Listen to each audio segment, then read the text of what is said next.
Hello guys, तो आज इस वीडियो में मैं एक्सप्लेन करने जा रहा हूँ एक cult classic horror thriller movie the exorcist, जो कि साल 1973 में आई थी और इस मूवी को आज तक का सबसे डरावना मूवी माना जाता है। मूवी के डायरेक्टर है विलियम फ्रेडकिन। इस मूवी के और भी कई पार्ट है जिसका एक्सप्लेन वीडियो आपको मेरे चैनल पे आने वाले समय पे मिल जाएगा और ये मूवी भी काफ़ी बढ़िया है, तो वीडियो को एंड तक ज़रूर देखना। अब बिना कोई टाइम वेस्ट किए चलिए बढ़ते हैं मूवी की तरफ। तो कहानी की शुरुआत में हम देखते हैं फादर मैरिन को, जो कि इराक में खुदाई के काम में लोगों के साथ लगा हुआ था। तभी उसे वहां पर कुछ चीजें मिलते हैं जो कि काफी पुराने थे, जैसे कुछ बर्तन और एक लॉकेट और रिचुअल के कुछ सामान मिलते हैं। इन्हें अब एक छोटी सी मूर्ति भी मिलती है जो कि थी पजुजू डीमन की, जिसे देखकर ये काफी हैरान हो जाता है क्योंकि माना जाता है कि पजुजू को काफी सालों पहले रिचुअल्स करके कैद कर दिया गया था, लेकिन शायद अब वो आज़ाद हो चुका है। अब फादर मैरिन को देखकर लग रहा है कि ये काफ़ी परेशान है क्योंकि इन्हें मालूम है कि पजुजू कितना खतरनाक डीमन है। खैर, तो अब वो शहर के लिए निकलता है क्योंकि उन्हें मालूम था कि कभी भी अब इस डीमन से उनका सामना होगा। अब कुछ समय बाद हम वाशिंगटन के शहर में एक फैमिली को देखते हैं जिसमें क्रिस मैकनेल नाम की एक औरत, जो कि पेशे से एक एक्ट्रेस है, और उसकी एक रेगन नाम की बेटी है।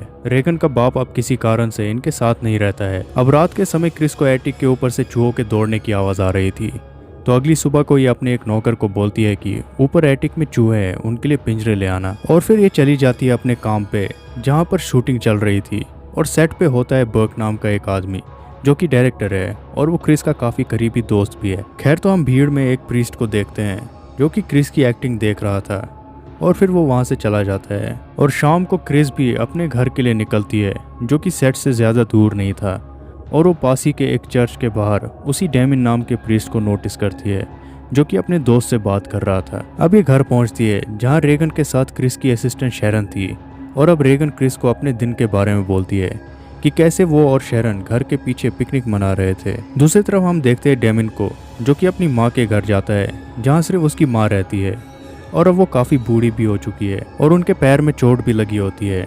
डेमिन उन्हें बोलता है कि आपको यहाँ से शिफ्ट होना चाहिए जहाँ पर आप किसी से मिल सके, लेकिन उसकी माँ इस बात पर इनकार करती है और बोलती है कि मैं अपने घर को छोड़कर कहीं नहीं जाऊंगी। और अब डेमिन अपनी माँ को सुलाकर वहाँ से चला जाता है। यहाँ हम देखते हैं रेगन को, जो कि बेसमेंट में खेल रही थी।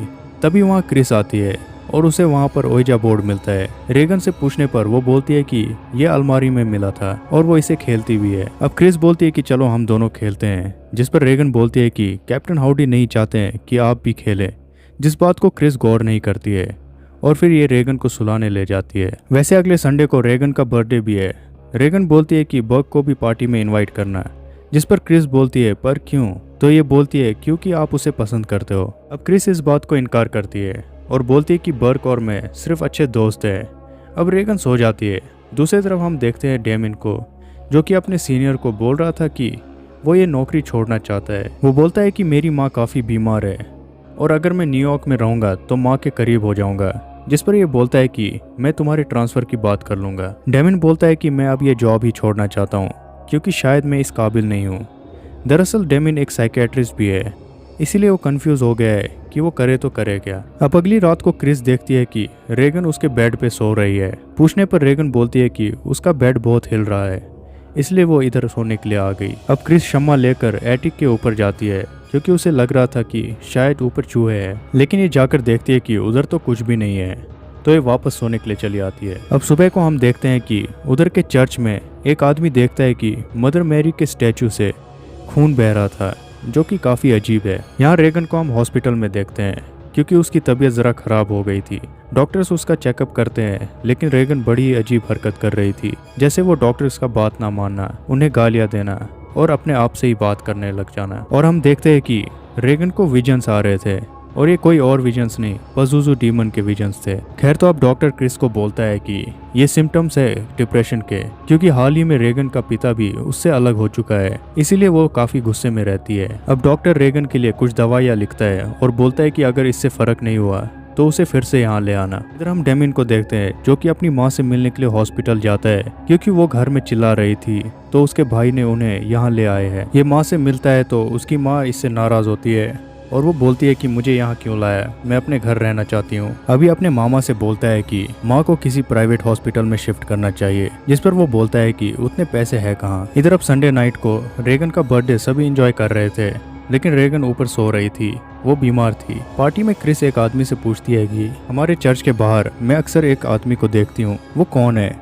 जिस पर ये बोलता है कि वो डेमिन है, उसी चर्च का फादर, और बोलता है कि पिछली रात को उसकी माँ का देहांत हो गया। खैर, तो ये सभी पार्टी एंजॉय कर रहे थे कि तभी रेगन नीचे उतरकर सबके सामने टॉयलेट करने लगती है। अब इसकी माँ को लग रहा था कि रेगन तो बीमार है, इसलिए वो ऐसा व्यवहार कर रही है, लेकिन असल में तो वो अब धीरे धीरे डेविल के वश में आ रही थी। अब रात को क्रिस रेगन को नहलाकर उसे बेडरूम में सुलाकर बाहर निकलती है कि तभी बेडरूम से रेगन के चिल्लाने की आवाज आ रही थी। जहां जाकर क्रिस देखती है कि बेड बड़ी जोरों से खुद ब खुद ही हिल रहा था, जिसे देखकर ये हैरान हो जाती है। इधर हम देखते हैं कि डेमिन और उसका दोस्त मिलकर शराब पी रहे थे और डेमिन काफी दुखी था क्योंकि वो अपनी माँ के आखिरी वक्त में उसके साथ नहीं था। अब इसका दोस्त उसे सुलाकर खुद वहाँ से चला जाता है। अब डेमिन सपने में अपनी माँ को देखता है, जो कि डेमिन को देखकर भी वहां से जा रही थी। और अब सपने में डेमिन को भी पजुजू डीमन के हल्के से विजन्स आते हैं। इधर रेगन को हॉस्पिटल ले जाया जाता है, जहां वो काफी हिंसक व्यवहार कर रही थी, तो उसे कुछ इंजेक्शन करके उसके कुछ टेस्ट किए जाते हैं, लेकिन टेस्ट के रिजल्ट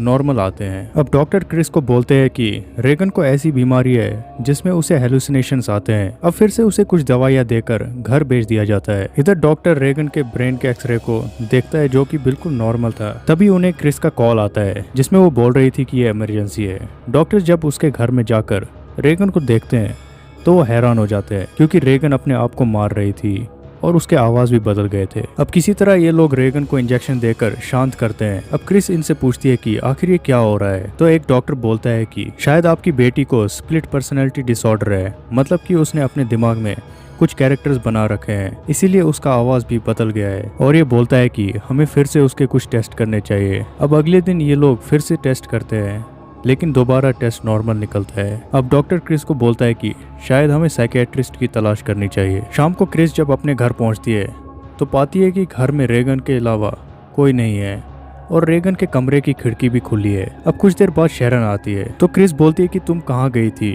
तो ये बोलती है कि वो कुछ सामान लेने के लिए बाहर गई थी, लेकिन बर्क यहीं पर था। तभी वहाँ क्रिस का दोस्त आता है और बोलता है कि क्या तुम्हें नहीं पता? क्रिस बोलती है कि क्या बात है, जिस पर वो बोलता है कि बर्क मर चुका है, उसकी लाश सीढ़ियों से बाहर की तरफ मिली और उसकी गर्दन भी टूटी हुई थी। ये सुनकर क्रिस रोने लगती है और वो आदमी वहां से चला जाता है। तभी ये देखती है कि रेगन बिल्कुल मकड़े की तरह उल्टा चलने लगती है, जो कि काफी भयानक था। अब कुछ दिन बाद डॉक्टर एक साइकियाट्रिस्ट के साथ क्रिस के घर पे जाता है और साइकियाट्रिस्ट रेगन से पूछता है कि क्या तुम्हारे अंदर कोई है, जिस पर रेगन बोलती है कि मुझे पता नहीं। साइकियाट्रिस्ट बोलता है कि मैं उससे बात करना चाहता हूँ। तभी शेल्फ पे रखा एक फोटो नीचे गिरता है और इधर रेगन बिल्कुल से बदल जाती है और उससे एक गंदी सी स्मेल आ रही थी। तभी साइकियाट्रिस्ट बोलता है कि कौन हो तुम, जिस पर रेगन अचानक से उस पर हमला करती है, लेकिन किसी तरह डॉक्टर रेगन को पकड़ लेता है। दूसरी तरफ हम देखते हैं कि एक डिटेक्टिव जो कि बर्क के केस के बारे में कुछ सवाल फादर डेमिन से करता है कि क्या कोई है इधर जो किसी तरह का विचक्राफ्ट कर रहा हो, क्योंकि बर्क की लाश को जब उन्होंने अच्छी तरह से देखा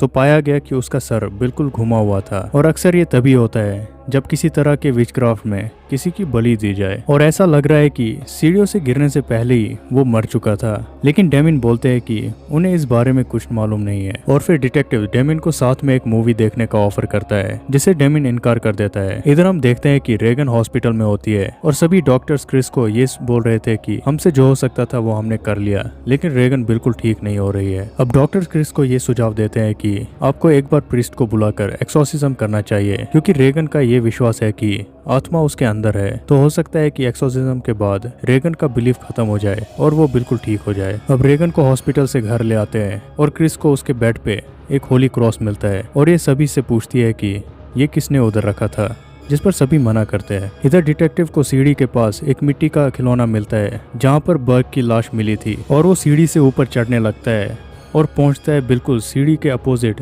क्रिस के घर पे। तो अब वो क्रिस से मिलता है और उसे बोलता है कि हमारा शक है कि जब बर्क यहाँ पर था तो किसी ने उसे पहले मारा और फिर रेगन के कमरे की खिड़की से फेंक दिया। तभी डिटेक्टिव को उधर मिट्टी के खिलौने मिलते हैं, ठीक वैसे ही जैसे उसे नीचे मिले थे। अब तो शक बिल्कुल रेगन के ऊपर जा रहा था, लेकिन ऐसा कैसे हो सकता है कि एक 12 साल की लड़की एक आदमी का गर्दन तोड़कर उसे खिड़की से धक्का देकर गिरा दे। अब डिटेक्टिव क्रिस से बोलता है कि क्या वो रेगन से कुछ सवाल पूछ सकता है, जिस पर क्रिस बोलती है कि अभी उसकी तबीयत ठीक नहीं है, जब वो ठीक होगी तब उससे पूछ लेंगे। अब ये वहाँ से चला जाता है और कुछ देर बाद रेगन के चिल्लाने की आवाज आ रही थी, जिधर जाकर क्रिस देखती है कि रेगन अपने आप को एक होली क्रॉस से मार रही थी। क्रिस उसे रोकने जाती है लेकिन वो उसे धक्का दे देती है। बाहर शेरन और नौकर कमरे में आ रहे थे लेकिन दरवाजा खुद ब खुद बंद हो जाता है और क्रिस के सामने एक बड़ा सा कपबोर्ड खुद ब खुद खींचा चला आता है, जिसे देखकर ये रोने लगती है और रेगन डिमोनिक वॉइस में क्रिस को गालियां देने लगती है। अब कुछ दिन बाद क्रिस डेमिन से मिलती है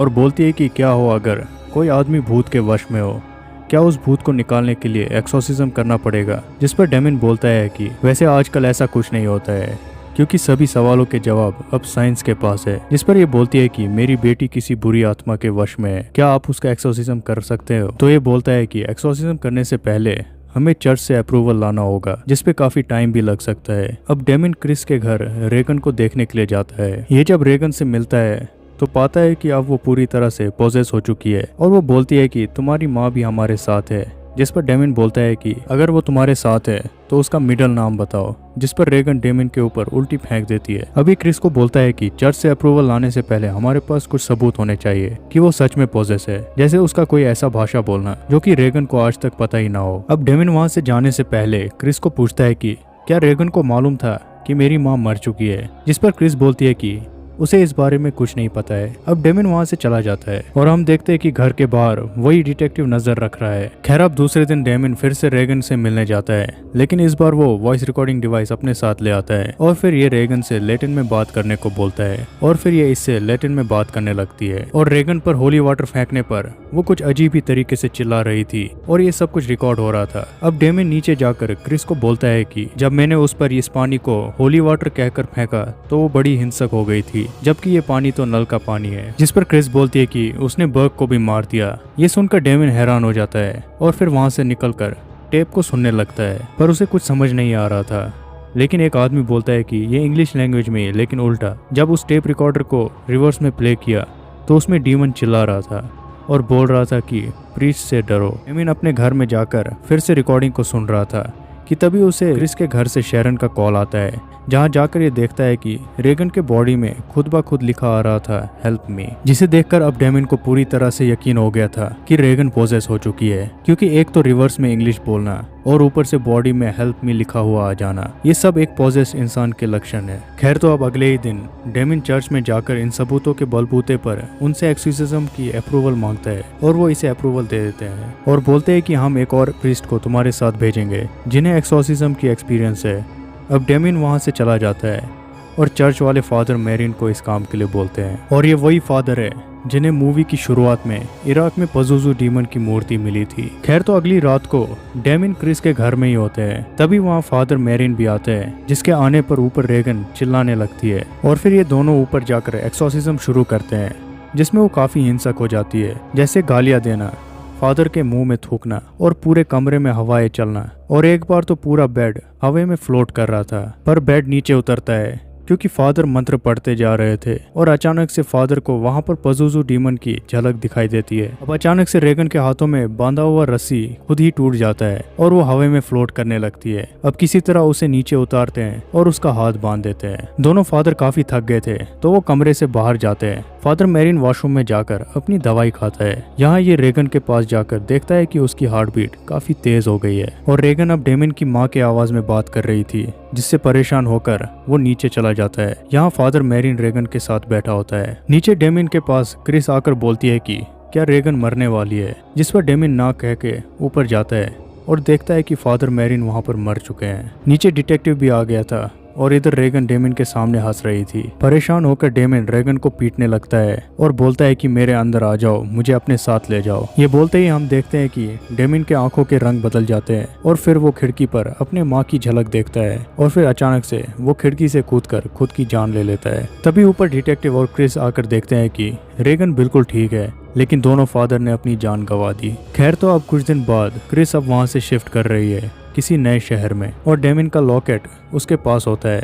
तभी बाहर डेमिन का दोस्त आता है, जिसे क्रिस बोलती है कि रेगन को कुछ याद नहीं है और फिर हम रेगन को देखते हैं जो कि बिल्कुल ठीक होती है। तभी क्रिस डेमिन के दोस्त को डेमिन का लॉकेट दे रही थी, लेकिन वो क्रिस को लॉकेट वापस कर देता है और फिर क्रिस और रेगन वहाँ से चले जाते हैं। अब कुछ देर बाद वहाँ पर वही डिटेक्टिव आता है, जिसे डेमिन का दोस्त बोलता है कि वो लोग अभी अभी यहाँ से चले गए। जिस पर डिटेक्टिव रेगन के बारे में पूछता है कि वो कैसी थी, तो ये बोलता है कि वो बिल्कुल ठीक हो गई थी। और फिर डिटेक्टिव इन्हें साथ में फिल्म देखने के लिए पूछता है और फिर ये दोनों फिल्म देखने चले जाते हैं और फिर ये मूवी यहीं ख़त्म हो जाती है। तो दोस्तों, ये थी द एक्सॉर्सिस्ट मूवी की एक्सप्लेनेशन। अगर आपने इस वीडियो को एंड तक देख ही लिया तो उम्मीद है कि आपको ये वीडियो पसंद आई होगी। तो लाइक, शेयर एंड सब्सक्राइब ज़रूर कर लेना, क्योंकि मैं ऐसी वीडियोस और भी लाते रहूँगा। तो मिलते हैं अगले वीडियो में, तब तक के लिए बाय बाय।